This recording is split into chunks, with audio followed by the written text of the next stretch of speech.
ఆదిలో వాక్కు ఉండెను, ఆ వాక్కు దేవుని యొద్ద ఉండెను, ఆ వాక్కు దేవుడై ఉండెను. ఆ వాక్కు శరీరధారి అయి మన మధ్య నివసించెను.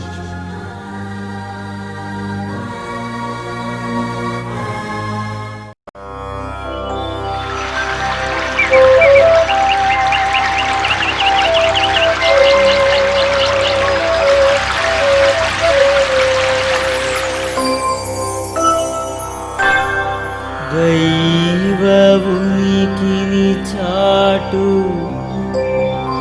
నిబంధన మందసమా, దైవ వరములనిచ్చు దీవెన పాత్రమా, సకల వర ప్రసాదములనిచ్చు పరిశుద్ధాత్మమా,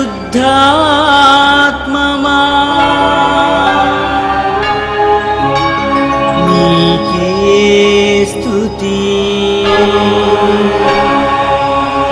నీకే మహిమా, నీకే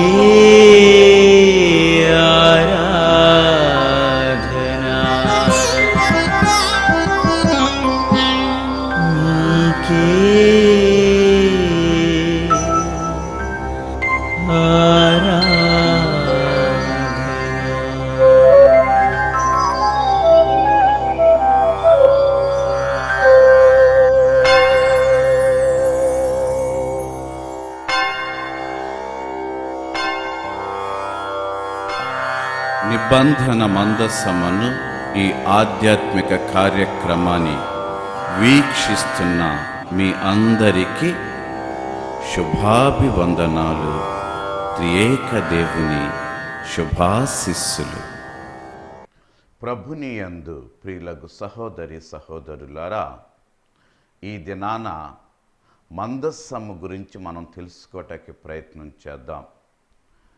నిబంధన మందస్సము గురించి, అసలు నిబంధన మందస్సము ఎందుకు ఏర్పాటు చేయబడినది, దాని యొక్క ముఖ్య ఉద్దేశం ఏంటి అన్న విషయాల గురించి ఈనాడు తెలుసుకోవటానికి మనం ప్రయత్నం చేద్దాం. సంఖ్యాకాండము 10వ అధ్యాయము 35వ వచనము నుండి ఆలకించండి.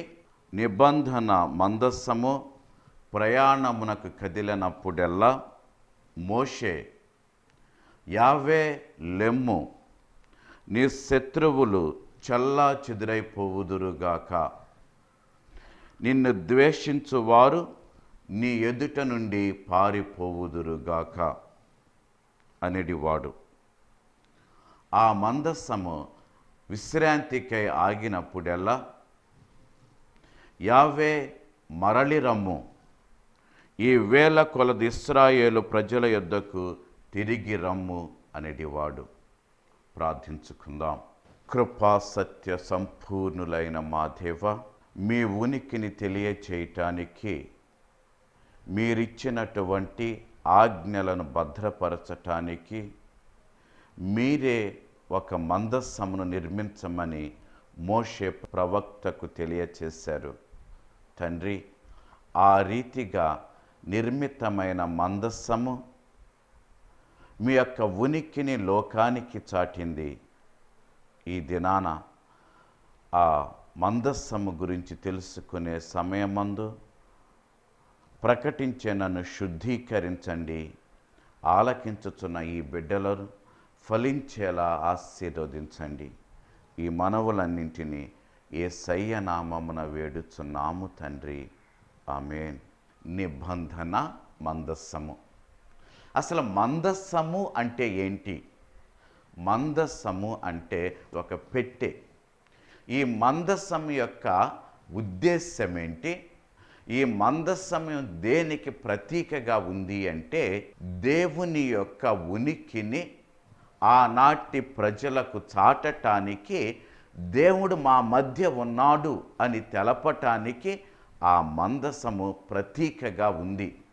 అందుకే మోషే ప్రవక్త పలికిన మాట మనం ఆలకించాం. సంఖ్యాకాండము 10వ అధ్యాయము 35వ వచనం నుంచి, ఆనాటి ప్రజలను ఎడారి మార్గమున ప్రయాణము చేయించటానికి ముందు మందస్సాన్ని లేవీలు మోసుకొని పోయేవారు. అలా మోసుకొని పోయే సమయమున ఈ మందస్సము వారికి మార్గచూపరిగా ఉంది. ఎప్పుడైతే ఇశ్రాయేలు ప్రజలు రాత్రి విశ్రమించిన తరువాత మరలా పగలు ప్రయాణించటానికి ముందుగా మోషే యావే ప్రభువుని పిలిచేవాడు. ఈ ఇన్వోక్స్ యావే, ఆయన్ని పిలుస్తూ యావే రమ్ము, మా మధ్యకు రమ్ము, ఈ ప్రజలందరినీ చెల్లా చెదురు చేయము అని ఆయనను ఆహ్వానించేవాడు. ఒక విధంగా చెప్పాలి అంటే ఇది ఒక ప్రార్థనగా మారింది. ప్రజలందరికీ దిక్సూచిలా మార్గచూపరిగా లేవీల చేత మోసుకొని పోబడేటటువంటి ఆ దివ్య మందస్సము మార్గచూపరిగా వారికి ముందుగా పయనించేది, మార్గాన్ని సరళము చేసేది. అదేవిధంగా విడిది చేసే సమయాన, సాయంకాల సమయాన విడిది చేసేటప్పుడు మరొక ప్రార్థన పూర్వకమైన విన్నపాన్ని, వేడుకోలుని మోషే చెప్పేవాడు. అది ఏంటి అంటే, యావే తిరిగి రమ్ము, నీ ప్రజల మధ్యకు రమ్ము, వేవేళ్ల కొలది ఉన్న ఈ ఇజ్రాయేలు ప్రజల మధ్యకు తిరిగి వేంచేసి రమ్ము, ఈ రాత్రి అంతా వీరితో ఉండుము. ఇది మరొక ప్రార్థన. ఉదయకాలమందు ఒక ప్రార్థన, ప్రయాణానికి ముందు, ప్రయాణమైన తరువాత బస చేసేటప్పుడు మరొక ప్రార్థనగా యావే ప్రభువుని వారు ఆహ్వానించుకునేవారు. ఈ మందస్సము అనేటటువంటిది ఏ విధంగా నిర్మింప చేయాలి అన్న దానిని యావే ప్రభువే ఆనాటి ప్రజలకు ఎరుకపరచాడు. మోషే ప్రవక్త ద్వారా కొలతలు ఇచ్చాడండి. ఏ విధంగా నిర్మితము చేయాలి అన్న దానిని గురించి ఆయన కొలతలు ఇచ్చాడు. ఎలా నిర్మితము చేయాలి అన్నది మాత్రం ఆయన చెప్పిన విధముగా తూచా తప్పకుండా నిర్మితము చేయబడుతుంది. ఇదే విషయాన్ని నిర్గమకాండము 25వ అధ్యాయము 10వ వచనం నుంచి మనం గమనించినట్లయితే దగ్గరగా 22వ వచనం వరకు కూడా ఎలా నిర్మితము చేయాలి అన్నది స్పష్టీకరించబడింది. నేను కొద్దిగా చదివి మీకు వినిపిస్తాను, ఆలకించండి. 40 అంగుళముల పొడవు, 27 అంగుళముల వెడల్పు, 27 అంగుళముల ఎత్తుగల ఒక మందస్సమును తుమ్మ కొయ్యతో చేయవలయును. ఆ విధముగా ప్రారంభించి ఎంతవరకు వచ్చారు అంటే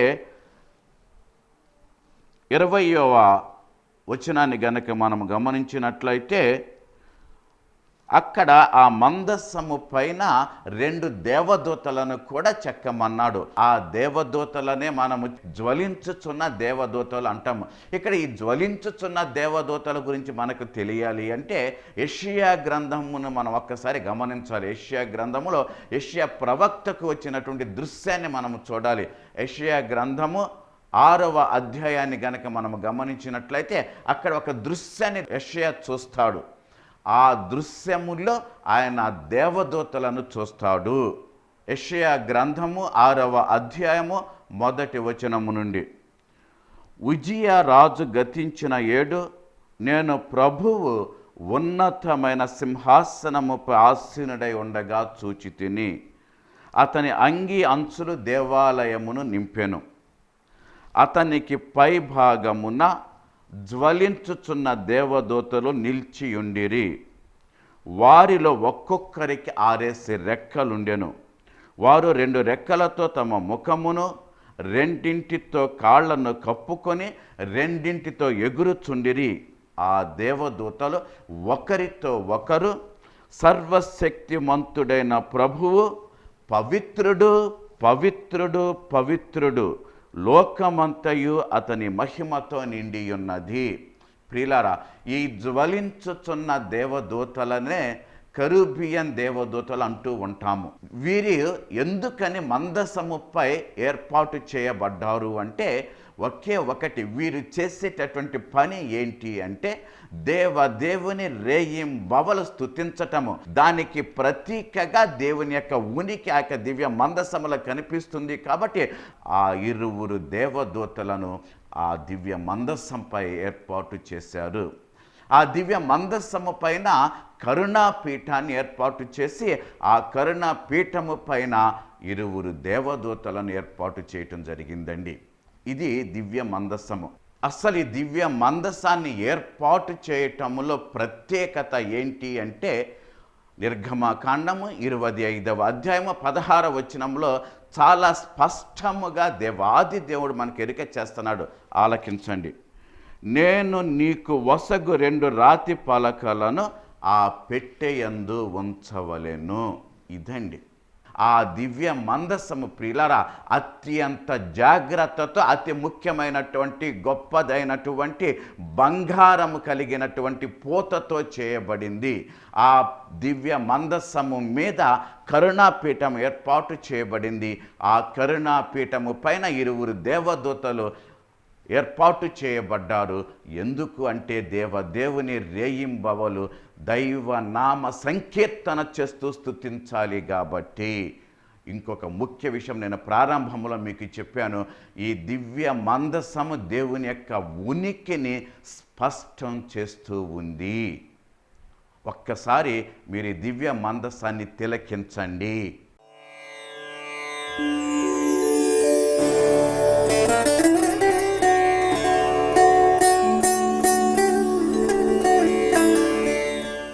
ఈ మందస్సము సన్నిధిలో దేవునికి పూజ పునస్కారాలు చేయాలి, లేదా దేవునికి నైవేద్యం పెట్టాలి, లేదా దేవుని ఆరాధించాలి.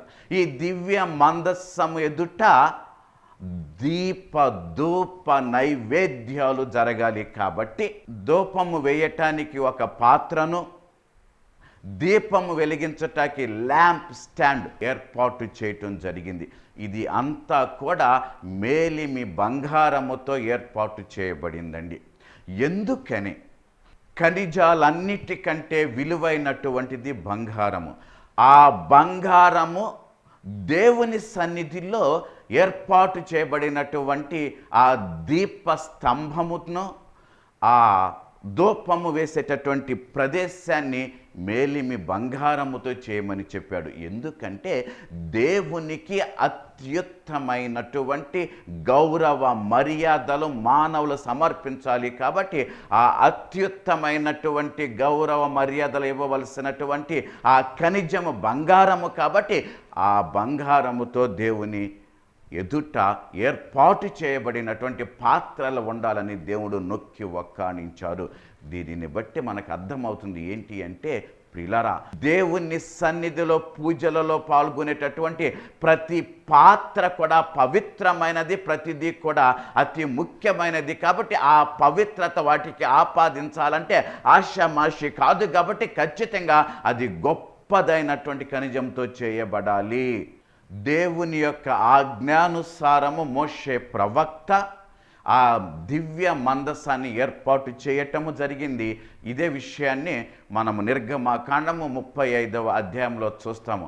అలా ఏర్పాటు చేయబడినటువంటి ఆ మందసములో దేవుడిచ్చినటువంటి ఆ ఆజ్ఞల పలకలను ప్రతిష్ఠించిన తదుపరి దానిని మోయటానికి లేవీలను దేవుడు ఎన్నుకున్నాడు.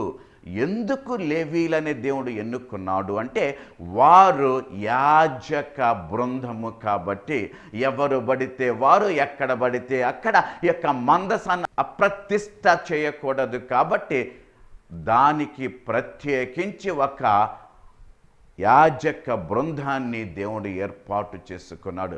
మరెవ్వరు కూడా ఆ మందసాన్ని మోయకూడదు. ఆ మందసము సన్నిధికి ప్రార్థనగా వెళ్ళటానికి వెళ్ళగలిగినటువంటి వ్యక్తి ఎవరై అంటే మోయిజు ప్రవక్త మాత్రమే.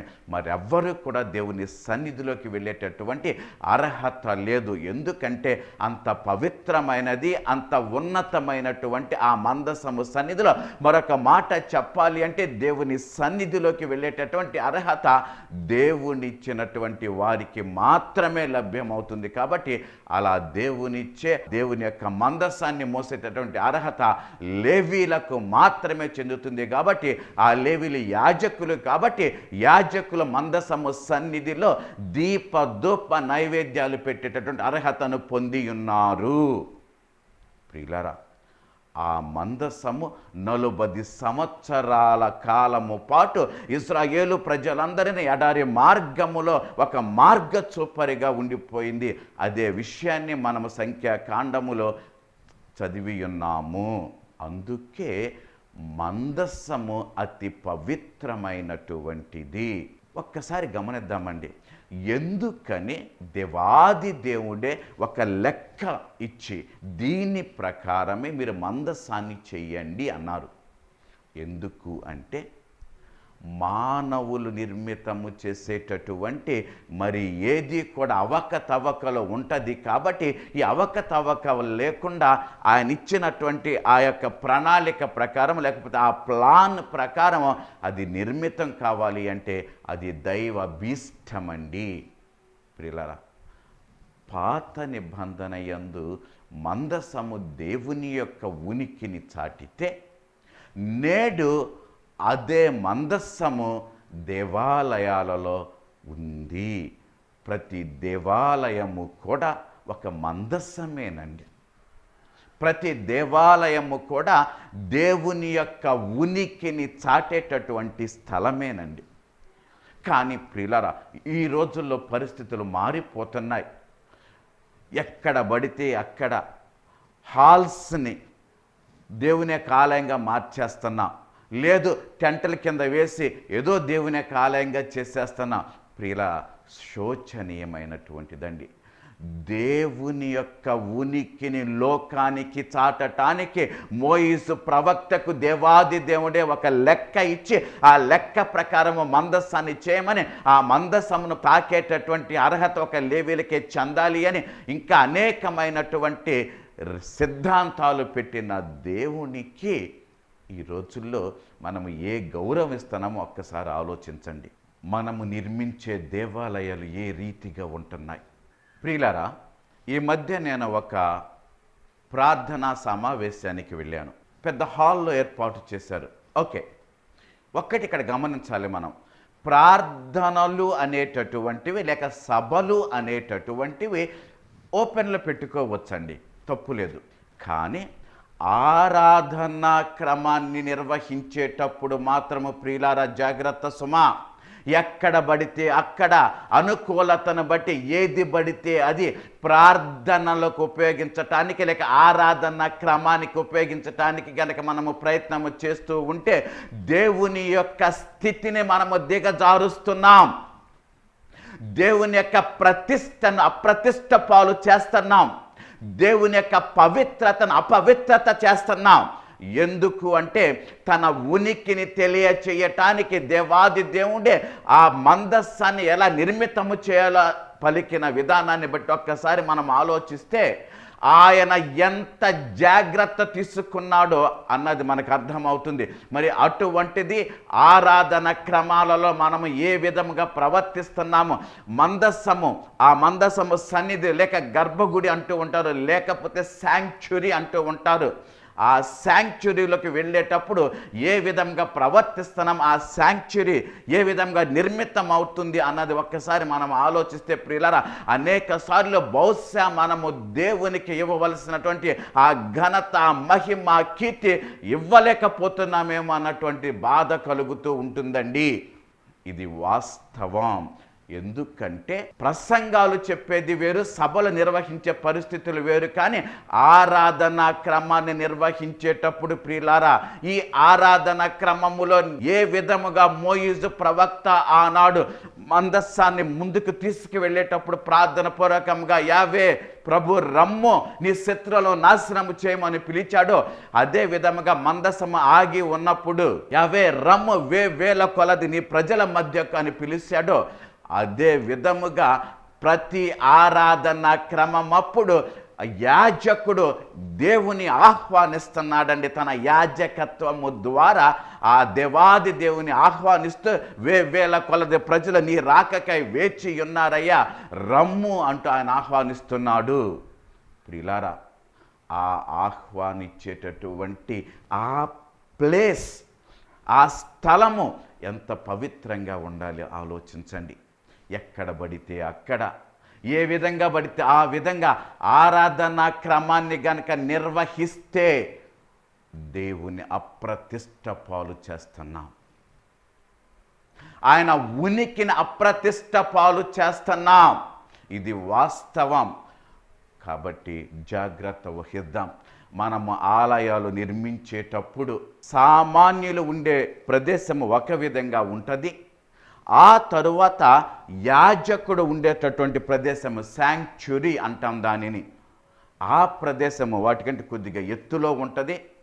ఆ తరువాత మందస్సము లేక దేవుని యొక్క ఉనికిని చాటే ఆ ప్రదేశము మరి కాస్త ఎత్తులో ఉంటుంది. అంటే దానికి ఇవ్వవలసినటువంటి గౌరవ మర్యాదలు, దానికి మనము చెల్లించవలసినటువంటి డ్యూ రెస్పెక్ట్ ఖచ్చితంగా ఇవ్వాలి. ఇక్కడ ఒక సంఘటన చెబుతానండి. ఒకానొక సమయాన దావీదు మహారాజు దివ్య మందస్సాన్ని యెరూషలేముకి తీసుకువస్తున్న సమయంలో ఆ ఎడ్ల బండి మీద అది కాస్త ఒరిగితే ఎవరో ఒక వ్యక్తి దానిని తాకాడు.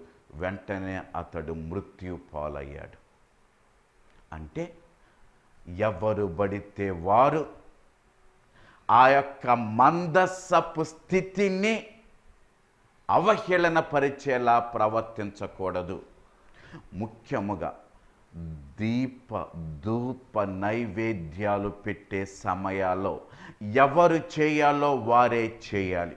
యాజకుడు చేయాలి. అది యాజకుని యొక్క పని. ఆ యాజకుని చేయవలసిన పని నేను కూడా చేయొచ్చులే, నాకేంటిలే, ఆయన చేస్తే గొప్ప, నేను చేస్తే దెబ్బ, నేను కూడా గొప్పోడినే అనేటటువంటి భావన కలిగి గనక ఎవరు చేయవలసిన పని వారు చేయకుండా మనము కూడా తల దూరిసి మన పని చేస్తే ప్రియులారా దేవుని యొక్క శిక్షకు మనము లోనవుతాం. ఇది వాస్తవంగా జరిగింది కాబట్టి నేను మీకు హెచ్చరిక చేస్తున్నా. అందుకే దేవుని సన్నిధిలో ఉపయోగించేటటువంటి ప్రతి వస్తువు కూడా పవిత్రత కలిగింది.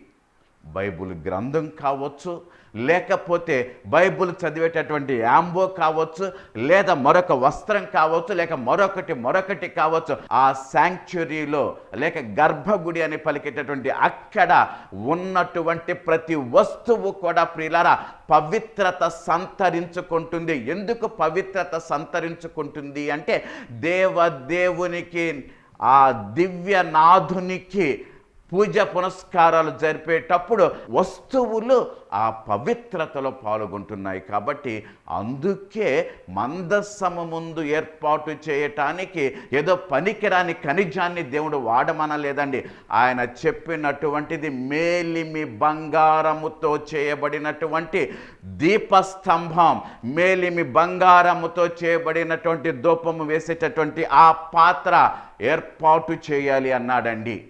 అదే విధముగా దివ్య మందస్సానికి ఆయన తొడుగు బంగారాన్ని తొడిగించాడండి. అదే విధముగా దివ్య మందస్సము పైన ఉన్నటువంటి కెరూబియన్ దూతలు మేలిమి బంగారముతో చేయబడ్డారండి. అంతదాకా ఎందుకండే వాటికున్న కొక్కాలు కూడా బంగారముతోనే చేయమన్నాడు దేవాది దేవుడు. గొప్ప స్థితి దానికి కల్పించినప్పుడు ఆనాడు పవిత్రుడైన దేవుని యొక్క స్థితి ఈనాడు మారిపోయిందా?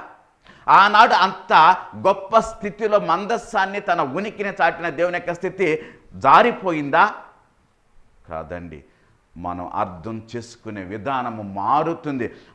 ఏదైనా చెల్లుబాటు అవుతుందిలే, ఎలా చేసిన పనికి వస్తుందిలే, ఎలా నిర్మించుకున్న ముందుకు సాగొచ్చులే అని అనుకుంటే మాత్రము ప్రియులారా, బహుశా దేవుని యొక్క కృపకు బదులుగా దేవుని యొక్క కోపానికి మనము కారకులమవుతామేమో. అందుకే దైవ సాన్నిధ్యములో ఉండే ప్రతి వస్తువుని కూడా పవిత్రమైనదిగా, ఆ స్థలాన్ని ఎక్కడ యాజకుడు వెళ్ళి ఆరాధనని నిర్వహిస్తాడో ఆ స్థలాన్ని శాంక్చురీగా మనము పేర్కొంటున్నాము. ఆ స్థలానికి వెళ్ళవలసిన వారినే వెళ్ళనివ్వండి, వెళ్ళమనండి. ఎవరు పడితే వారు వెళ్ళి ఆ స్థలాన్ని తక్కువ చేయకండి. ప్రియులారా, దివ్య మందస్సము దేవుని యొక్క ఉనికిని చాటితే, దేవాలయ మందలి శాంక్చురీలో ఉన్నటువంటి ఆ మందస్సము ఈనాడు దేవుని యొక్క ఉనికిని మనకు చాటుతుంది. మనము దేవాలయంలో ప్రవేశించగానే అక్కడ దేవుడు ఉన్నాడు, నా ప్రభువు వేచి ఉన్నాడు అనేటటువంటి ఆలోచన ఆ శాంక్చురీలో ఉన్న ఆ ఎత్తైన ప్రదేశములు ఏర్పాటు చేయబడిన మందస్సాన్ని చూసినప్పుడు మనకు జ్ఞాపకము రావాలి. అలా జ్ఞాపకము రాగానే దేవాది దేవునికి ప్రణామములు చెల్లించటం అలవాటు చేసుకోవాలి. కాబట్టి దేవుని సన్నిధిలో, దేవాలయములో ఉన్నటువంటి ప్రతి వస్తువుని అతి జాగ్రత్తగా ఉపయోగించటం నేర్చుకుందాం. తద్వారా దేవుని యొక్క కృపకు పాత్రులమవుదాం. తలలు వంచండి, ప్రార్థించుకుందాం.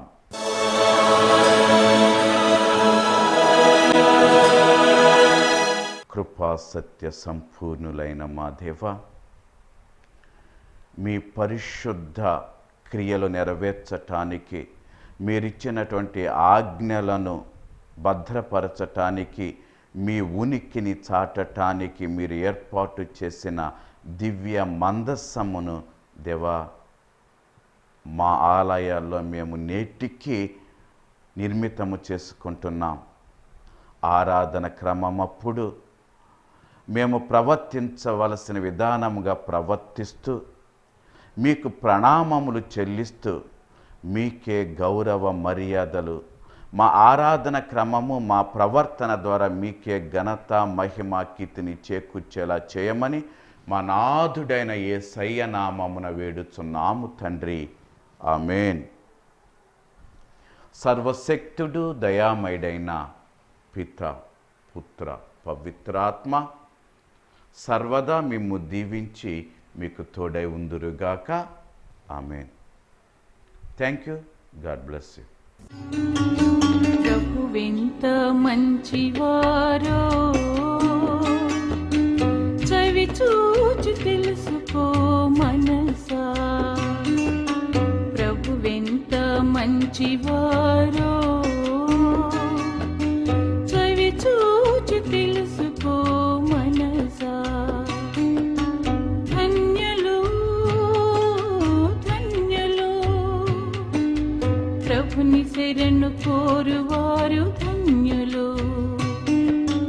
ధన్యులు ధన్యులు ప్రభుని శరణు కోరువారు ధన్యులు. ప్రభువెంత మంచివారో చవి చూచి తెలుసుకో మనసా. ప్రభువెంత మంచివారో చవి చూచి తెలుసుకో మనసా. శరణం దేవా శరణం దేవా శరణం దేవా శరణం దేవా శరణం దేవా శరణం దేవా శరణం